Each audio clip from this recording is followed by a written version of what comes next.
Did the production session have more than one? Have good reference, more than one? I can show you some of the reference songs that I picked. Normally I reference these tracks just to get like an overall idea because this is the first time I was producing drum and bass. I'm not really familiar with the genre, but I try to find some similar with the bass and with the snares. So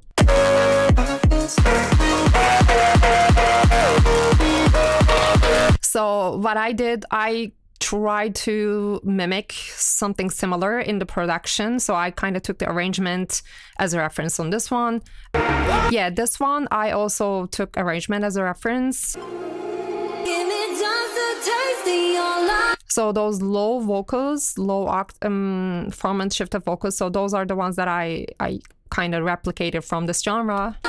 And I also try to replicate the bass sound overall in this, but later on in the mixing stage I will exaggerate the bass and make it sound a little bit more similar to the one that I referenced it.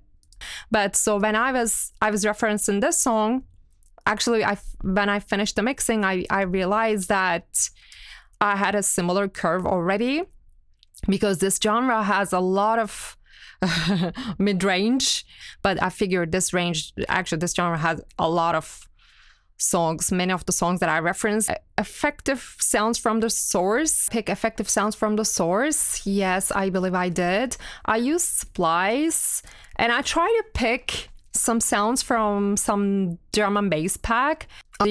Multiple of these packs already, but I remember that I tried to pick one of these, but I remember that I really like this one. I got the snare from this one and the kick. To pick from related packs, I guess that's what I always do. I also have a good VST library. This one was VSP Avenger. This one also was VSP Avenger. Again, VSP Avenger, but I was able to shape the whole thing. I'm a little bit afraid of unfreezing this session because I feel like it may crash. So I really love Omnisphere for this type of stuff. Anytime I feel like I have a gap, so I can fill it with Omnisphere. Yes, for pads. Yeah, use the guitars. Which one was okay? These ARPs are to create excitement between sections.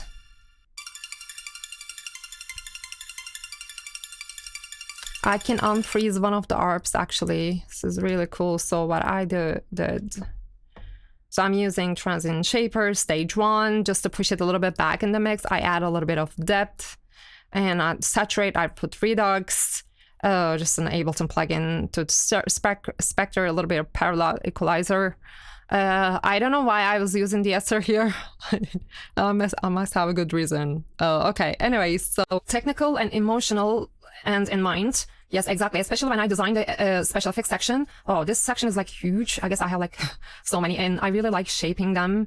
I don't like these are all printed, of course. I freeze flatten everything because effects section, I try to make sure they don't take up too much CPU. So what I do, I have to demonstrate this.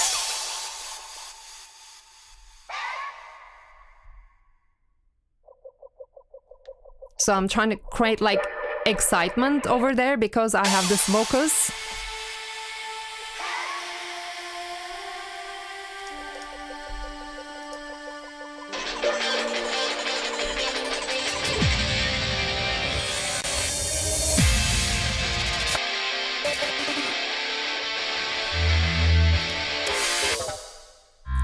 So my effects section is huge.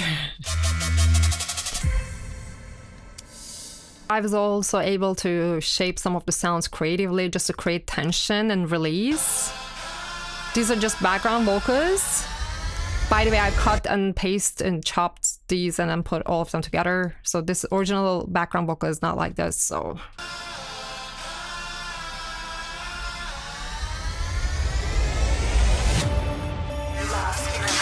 I had so many plans. And if I'm trying to see. Yeah, I have more monster sounds. So many plans. I had so many. Yeah, anyways, somewhere here. I had so many plans for this life. that I'm literally shaping the whole thing. I mean, original is definitely not like this. And I have automation, reverb automation on that.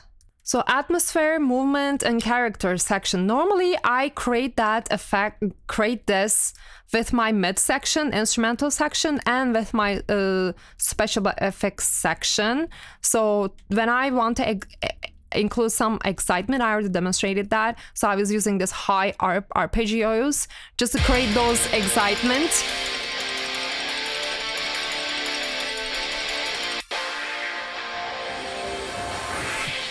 So they're like complementing each other, and I have filtering effects.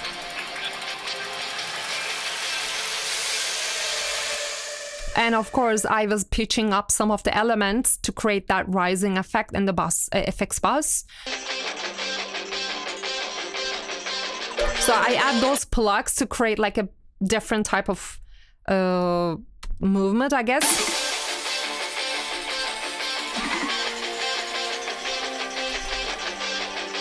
So I have quite a bit of processing on these vocals. I recorded those and I did timing and time alignment and tuning on these vocals. And I have another video to prove that. I literally recorded the vocals from scratch and show you. Rises, falls, transitions during the song. Yeah, it's my favorite thing. It's just my absolutely whole-time favorite thing to create those stuff. And you can tell actually from my effects section. So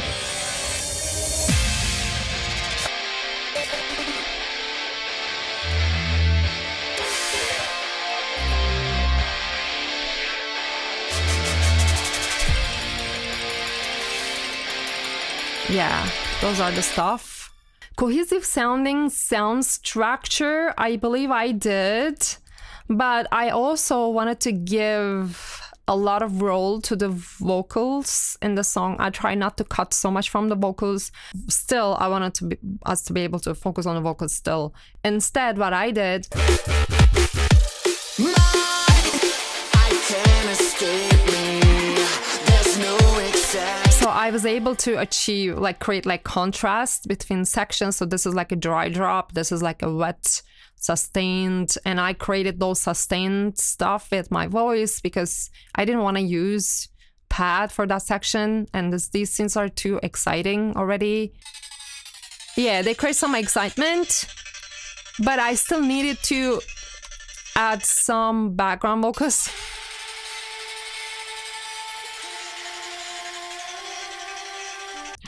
And I guess that's it. Produce vocals to an industry standard of quality, timing, tuning, production. So for the vocal section, so I have a lot of vocal production going on here. Okay.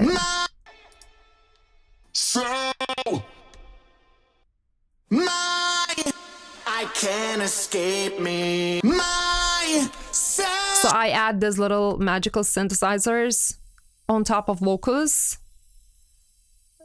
and this is actually included in my vocal bus because I use it for the vocals. So vocals to an industry standard of quality, I believe I did.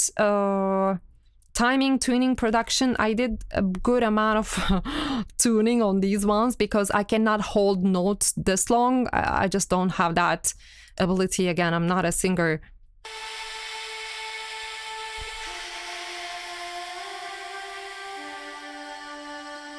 So these vocals sound like a little bit of stuttery because I kind of wanted that textural sound just because of, just to get that texture sound. Normally I could totally make them smooth, but yeah, I did a lot of, I actually did a lot of time alignment and tuning on these vocals. I'm just gonna go through the vocals. So I remember I put some reverb on these and I chopped it off. So this is like a format shift. I've frozen some of the stuff and unfortunately I cannot go back. Format shift. I use Vocal Bender for this. That's what I normally use. Alter Boy creates some issue on Ableton. It's just an Ableton and Soundtoys thing. Anyway, so what I also have here. So I just fill that gap And this is my Drive lead vocals. So I normally use this plugin, Xvox Pro, and this is what I use during the production. I really like using this plugin because it's kind of all-in-one solution. I can set up my compressor here, a de-esser here, because these vocals didn't need that much processing already. So this was really helpful for me. So I was able to pick my dynamic. So I'm able to switch here. And then I can put like a fast equalizer on this plugin, and then I can cut, I can shape, I can also change the tone. And then once I pick something, I can tweak on it. So anyways, so I use this space plate. And what I love about this plugin, it has a built-in reverb and delay. They sound really, really good. So I can duck it to my original signal. So the beauty of using something like this, I can just get everything done very fast. If I already have like a good sounding vocals to start with, I can select everything here and I can decide how much reverb I'm gonna add, how much I'm gonna duck. Okay, after that, this was my lead vocal. And I don't recognize me anymore. So I really like creating this differentiation between the really wet vocal and then all of a sudden everything is so dry. Anymore. This, I have like a reverse. I reversed it. So let's hear this one. And I have like sound shifter. If I mute these, this is how it sounds like. I reverse the original vocal. It's just a basic reverse reverb.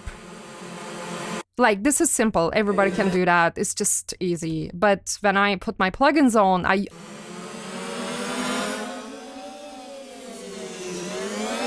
So I'm little playing the pitch. I'm increasing the pitch. I'm lowering the pitch.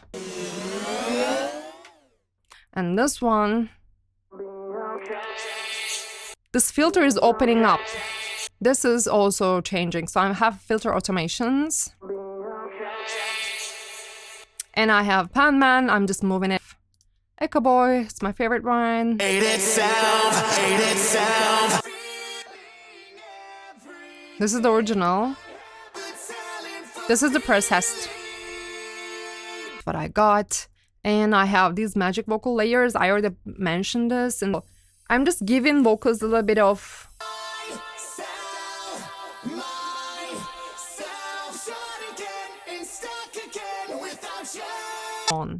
It won't crash. So I have this magic box synthesizer. Again, this is the preset that I found, and I saved it, Frozen Dream. I just use this all the time only because it just works. So on the intro, I have this harmony shot that I've created. Yeah, I use Nectar. Oh yeah, here's my vocal bender. Oh my. Recognize me anymore. Recognize me anymore. I'm using Ovox for this. That just works. So if I don't have this... Lost kitten. And I really like using this for my dirt. So I have some stuff here, some EQ carving, and of course my Xvox Pro. So this is before. Lost kitten. And this is after. I just love this. Okay, so did I have more than one references? Was there an explanation why I've choose these reference songs? It's because they are recent, they are right now very popular, and they're loud. Yeah, these are the reasons that I've chose these reference songs. And I'm gonna show you during the mastering stage that they sound very similar at the end. So normally the fast curve that I see in my reference songs, this is what I see. It's very crowded midsection. It's very crowded, and yeah, this is what I normally see. So I try to beat that. I'm just gonna talk about my drums right now. So I like grouping my drums. This is my drum buzz. I have my kicks. These are the processing that I have on my kick. I'm using a little bit of clipper. I'm getting rid of some of the lows here. And I have this Foley drums that I've created. I'm ducking a bunch out of these. And these drums, I literally cut and paste. These were like little clips. I literally cut and paste and made it like this, so that way I can layer on top of my drums. Because for this Foley, I put a little bit of micro shift, so that way I can layer them nicely. Of course, loud max, a little bit of dynamic controlling, a little bit of harmonic exciter. And I push them to this sides a little bit, so that way they won't take up the space. They don't eat the space in the mids. from my actual drums, from my kick, from my snare. And I also have this LFO tool, so I'm just these Foley drums, little drums.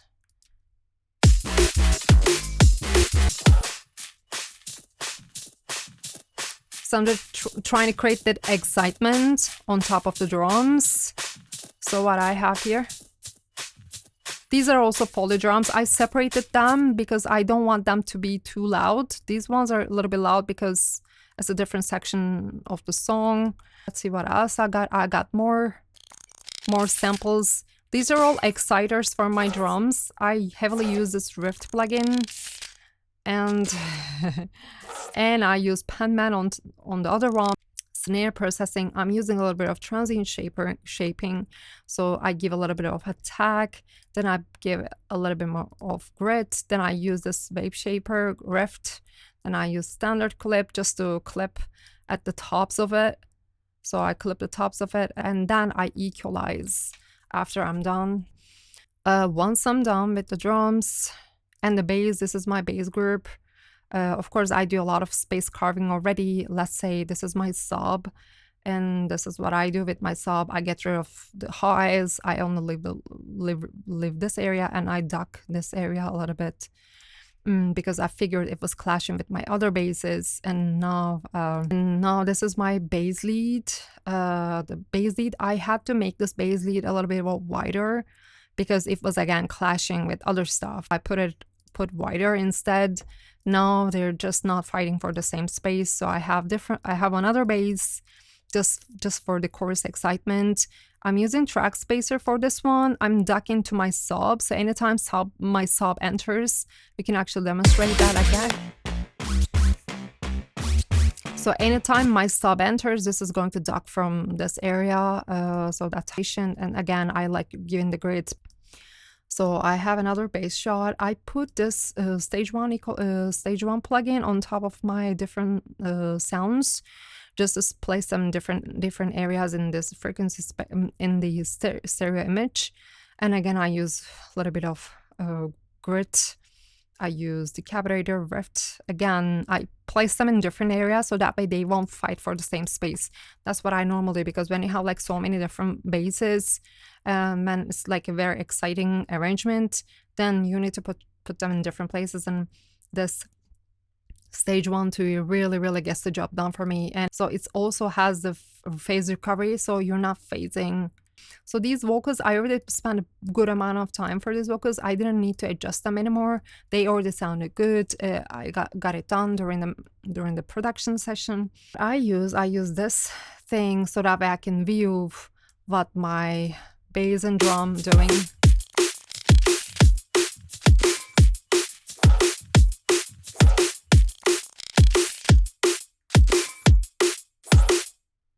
Let me just actually play some of the reference so we can see if it's actually helping us.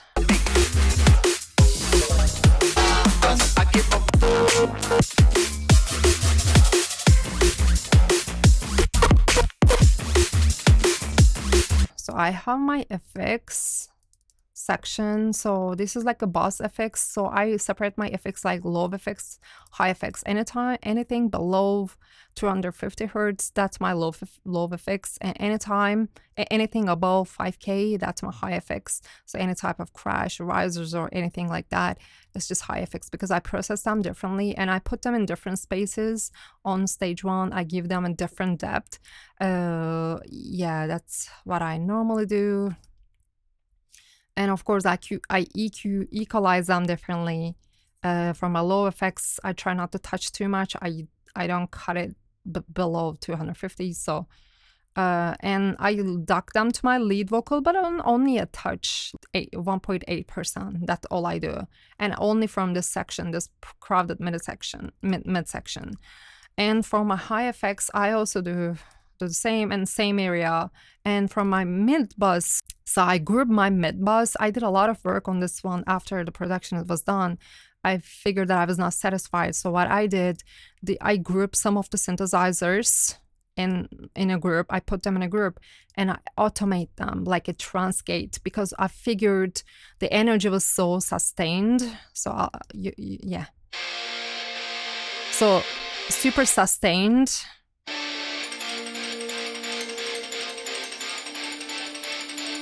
So I still have some sustained signals here, pads, but I figured my guitars are super sustained too, so I couldn't have everything sustained, so I had to literally create this automation, like trance type of automation, to give like a little bit of excitement and clear some of the stuff from the arrangement, so that way I don't have to duck on the equalizer. That's what I was planning to. What I have in this automated meds,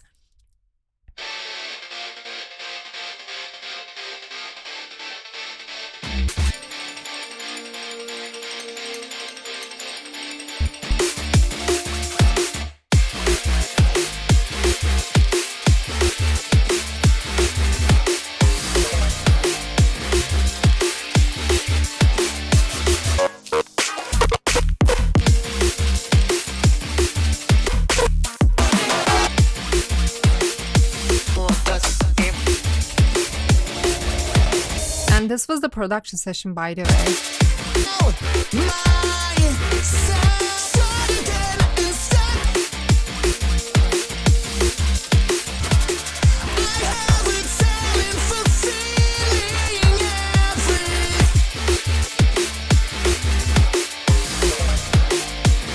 That thing that I created here in my mid bus, this automation that I've done, it's really, really like cleaning up a good amount for me.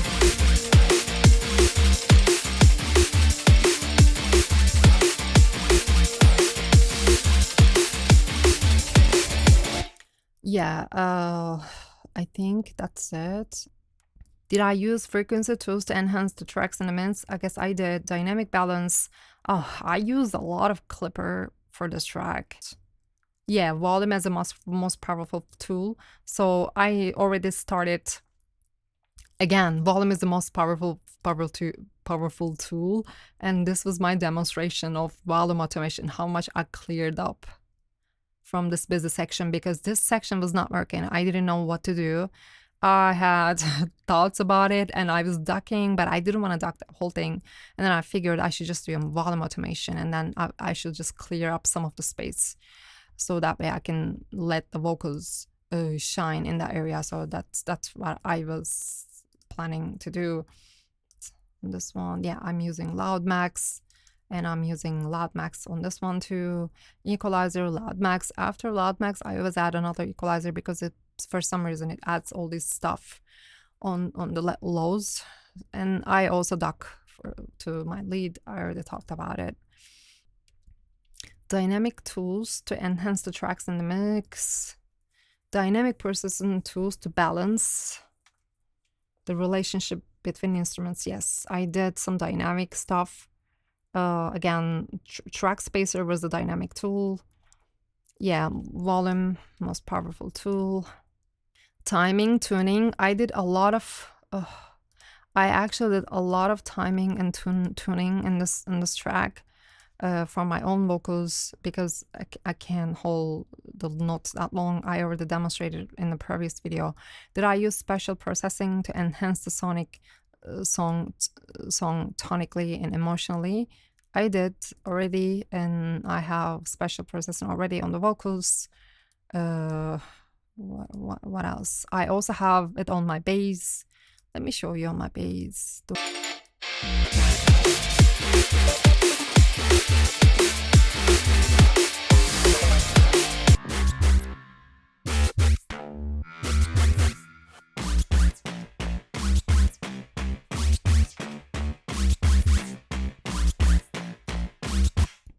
So special processing, I also use, I don't like adding so much reverb for this type of track, but I already have like reverb on the bass.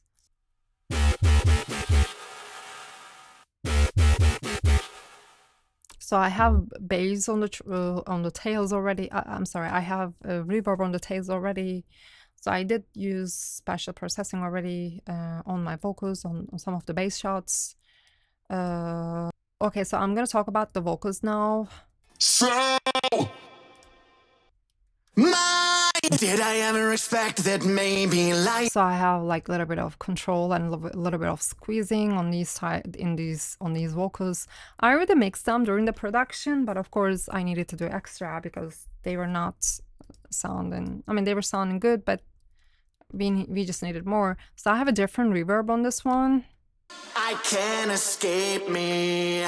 There's no except. And I'm cutting some of the frequencies from this one, and I already did it in the production. I'm cutting some of the highs from this one because this is a different portion of the track, and I am trying to pair them with my. I can't escape me. There's no accepting. My hope runs empty. There's no accepting. My hope runs empty. Myself, start again and stuck. I have it selling for feeling everything. I have it selling for feeling. So I'm giving a little bit of air to the vocals here. I'm EQing them differently. This one I need a little bit of dynamic processing, and this one I didn't need anything on this one because it was the ending vocals. Anyways, this one I have like some automation, extra automation, because it looked like it was building up. So, and that's it. By the way, I forgot to show the loudness. I guess I'm hitting -5 because I was thinking this will be like a cloud master.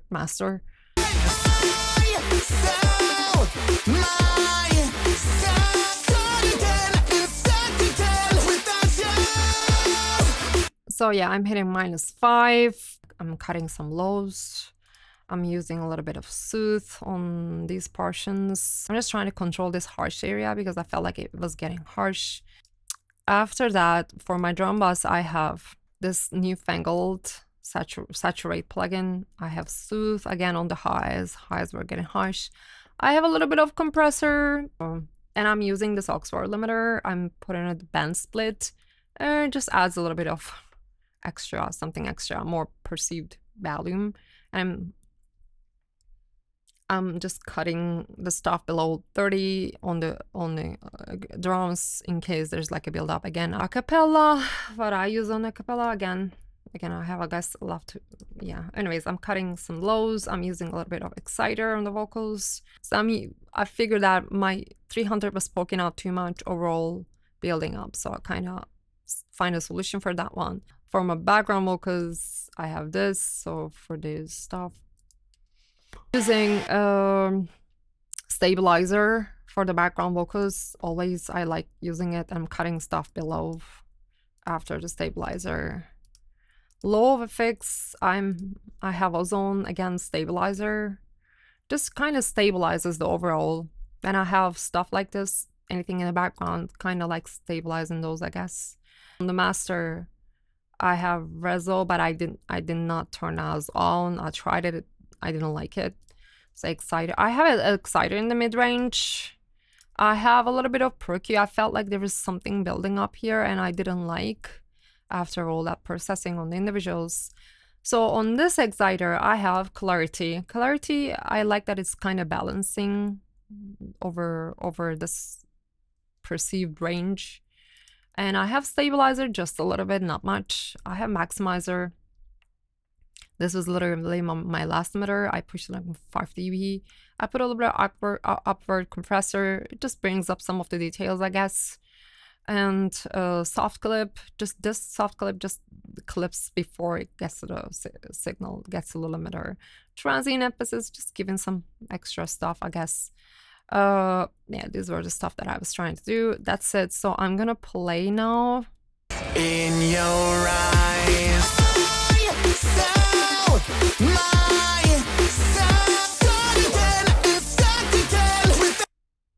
So this is the curve I got. Normally for this genre, I figured the curve is like more hyped here, but I didn't want that. I also did, yeah, I just didn't want that happened in my track, I guess. And I'm still, of course, experimenting with a few things. So this is what I got. I hope it worked. And if it didn't work, it's totally fine. I will love to learn from my mistakes. And I believe maybe if I made mistakes during the mix and mastering, it's probably because I was overthinking. And I guess it's just, yeah, it's probably because of that. Okay, I really appreciate the opportunity.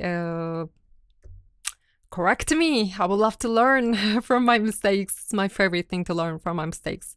Zero ego here, absolutely zero ego. I can't wait to get better at what I do. It's just, it has been my dream my entire life. So I just want to beat me. That's all I want. Thank you so much. Have a good day. Was I recording? Yeah. Oh, thank God.